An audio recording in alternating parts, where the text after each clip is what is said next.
Waalaikumsalam Salam. warahmatullahi wabarakatuh. Waalaikumsalam. Assalamualaikum warahmatullahi wabarakatuh. Salam. Ya, selamat malam sobat-sobat Kendari Gaib dimanapun Anda berada. Wah, ada tamu ya, rame nih. Ini teman-teman ada. Iya. Ya. Oke, Mas Yadid. Oke, ini baru kelihatan ini Mas Pujarnya. Baik, terima kasih teman-teman. Maaf di sini kami kedatangan teman-teman dari Mitos ya. Rombongan mereka jadi datang di atas Kendari Gaib. Nah, sebagaimana biasanya untuk sesi terawangan ini ya, bagi yang belum tahu ya, saya minta kalian yang ingin request terawang apa, minta di terawang apa saja, tapi kalau bisa yang santai-santai aja ya. Karena di sini cuma ada Pak D yang membantu saya nih, Pak D ya. Nah, baik. Jadi Anda sebutkan nama asli Anda ya. Kalau pendek-pendek saya skip ya. Saya tahu nama panjang atau nama pendek ya. Terus asal kota Anda, nggak usah provinsinya. Dan langsung aja nulis ya. Insya Allah kalau memang bisa disampaikan, akan kami sampaikan langsung. Ya walaupun hanya Pak D seorang di sini, ya harap bersabar begitu teman-teman ya. Baik, saya langsung mulai aja ya dari atas. Nama Jeffrey Ardianto dari Gresik. Sebelumnya sudah pernah di Terawang, ada dua sosok. Ada di kanan dan di kiri saya dan badan saya. Apa ada semacam perisai goib? Mungkin kayak senjata goib begitu, barangkali Pak D ya. Saudara Jeffrey Ardianto yang dari Gresik, Jawa Timur menanyakan, dia memang ada kodam ya. Tapi apakah dia juga ada perisai begitu, kayak senjata goib begitu? Ada. Ada ya? Ada. Baik, ada. Jadi Jeffrey ini sebenarnya sudah tahu, hanya untuk menyelaraskan saja informasinya. Dan buat saudara Jeffrey, sebaiknya wise ya, bijaksana dalam memiliki perisai goib kayak begitu atau senjata-senjata goib begitu ya. Supaya bermanfaat untuk kebaikan, bukan untuk arah yang negatif. Ada sosoknya yang Iya, memang dia ada sosok kodam ya. Udahlah, dia cuma tanya itu aja ya. Baik, lanjut ke bawah. Robin Talib siap hadir Bang. Ya, terima kasih Mas. Ini Robin sama saya, namanya dia Robin Talib. Tadi WhatsApp ke saya ya. Ya, ini malam kita live ya. Cek kodam saya Bang. Nama saya Zahri Kamali. Asal Tuban, umur 20 tahun. Perasaan kamu minta dicek kodam terus sih. Nih sih. Ya enggak apa-apa. Kalau Pak D bisa melihat, namanya Zahri Kamali asal Tuban. Ya? pakai turun ke kayaknya turun ke bawah. Tidak. Udah, yang jelas dia udah pernah minta di Terawang dan udah dilihat lagi kamu ada kodam leluhur. Itu aja ya. Langsung aja saya ke bawah lagi. Assalamualaikum, saya Dias Firdaus dari Kerawang, Jawa Barat. Apakah ada bakat jadi spiritual? Dias Firdaus ini ada kemampuan batin ya. Juga ada kodam leluhur ya Pak De ya. Iya. Tapi dia mau bertanya apakah dia ada kemampuan spiritual. Sebenarnya ada. Karena yang namanya orang punya kodam leluhur itu kan kepekaannya Ada, tinggal mengasah saja. besar, tinggal diasah. Saudara Dias Firdaus, kamu punya kemampuan, cuma Anda harus bergaul atau berteman dengan orang-orang yang tertarik dengan dunia supernatural kayak begini, supaya lebih mengasah kemampuan Anda ya. Begitu. Suatu waktu Anda akan bertemu dengan, atau Anda sengaja pergi ke suatu padepokan ya, yang bisa lebih meningkatkan kemampuan Anda dalam hal supernatural ya, bisa ya. Baik, lanjut lagi. Selamat malam Terawang, ayah saya Matsukir ya, dari Demak, Jawa Tengah. Mungkin di Terawang ini minta dilihat apakah bapaknya punya kodam begitu ya, atau apakah bapaknya punya gangguan goib kah ya. Ada sosok. Gimana Pak De? Ada sosok. Ada sosok seperti apa yang Pak De lihat? Sosok orang tua ini. Orang tua, kodam leluhur ini yang atau apa? Bukan kodam leluhur ini.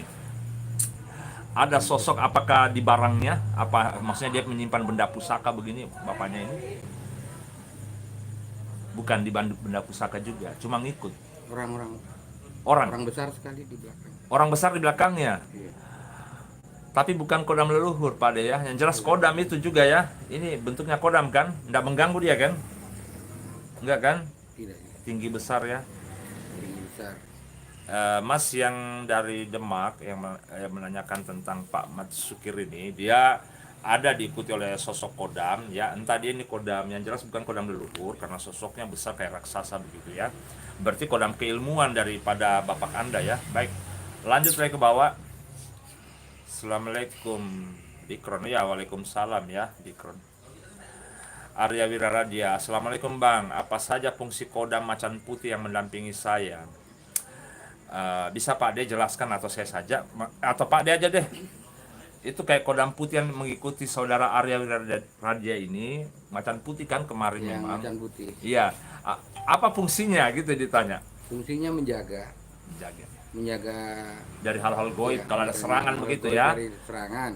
Begitu. Jadi nggak mudah dapat santet begitu. Nggak mudah dapat santet. Itu aja sih sebenarnya ya, Iya. secara umum ya. Ada lagi tambahan Pak De? Ya, keselamatannya juga dijaga juga. Iya. Baik, tapi saudara Arya Wiraradia ya, tapi apapun itu, yang namanya kita pertolongan hanya kepada Allah ya. Makanya saya bilang orang yang punya kodam itu bonus saja. Jadi, tapi jangan Anda kepikirannya bahwa yang melindungi Anda itu kodam itu. Justru kita harus kembali bahwa yang melindungi kita itu Allah. Jadi tidak akan ada kodam itu yang mengikuti Anda kalau bukan kuasanya Tuhan juga. Ya baik ya, lanjut ya.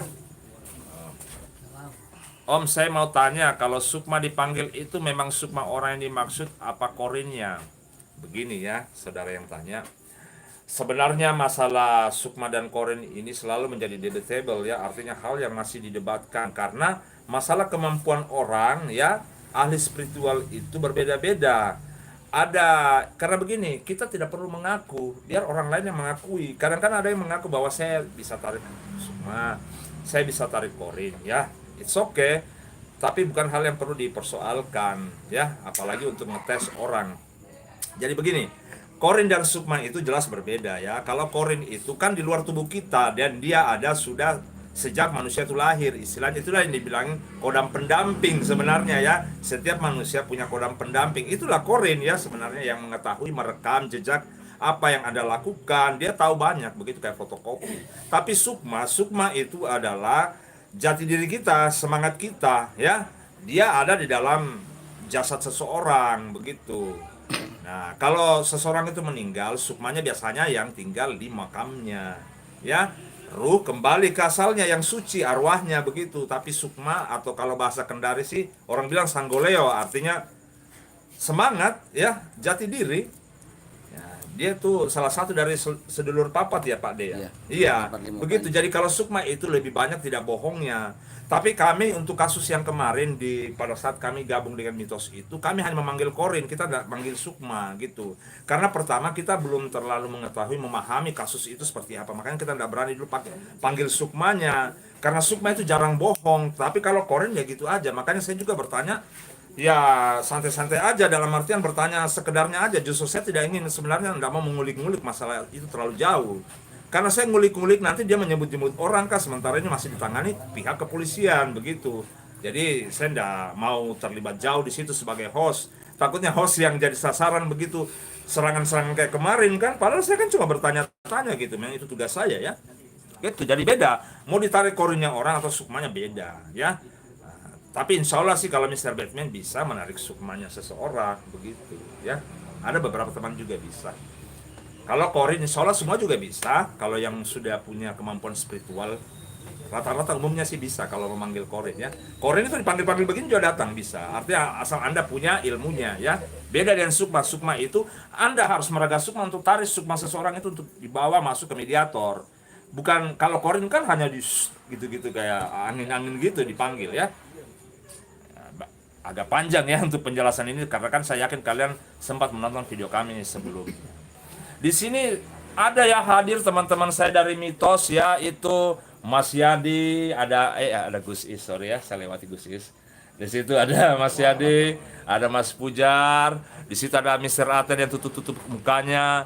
Kalau ini saya baru lihat ya, saya baru ketemu Bapak yang satu ini. Saibu. Ah? Saibu. Mas Saibu, di sana ada Eko ya. Jadi sebentar itu kita ada rencana sih, mudah-mudahan kalau tidak hujan, kita akan membuat satu video collab lagi bersama Anak Mitos ya. Jadi teman-teman, mungkin masih banyak yang mau bertanya, tapi karena saya ini kedatangan tamu, saya juga nggak enak menyapa-nyapa mereka. Jadi barangkali saya cukupkan dulu video terawangan kita. Kalau memang sebentar sempat ya, saya akan online lagi sebentar. Saya harus menghargai mereka yang datang dulu ya. Saya minta maaf teman-teman, bukan saya bermaksud untuk tidak membacakan kalian, tapi sebentar karena kami akan membuat video buat teman-teman juga yang menyangkut kasus di Subang ya, begitu. Terima kasih. Assalamualaikum warahmatullahi wabarakatuh. Sampai jumpa.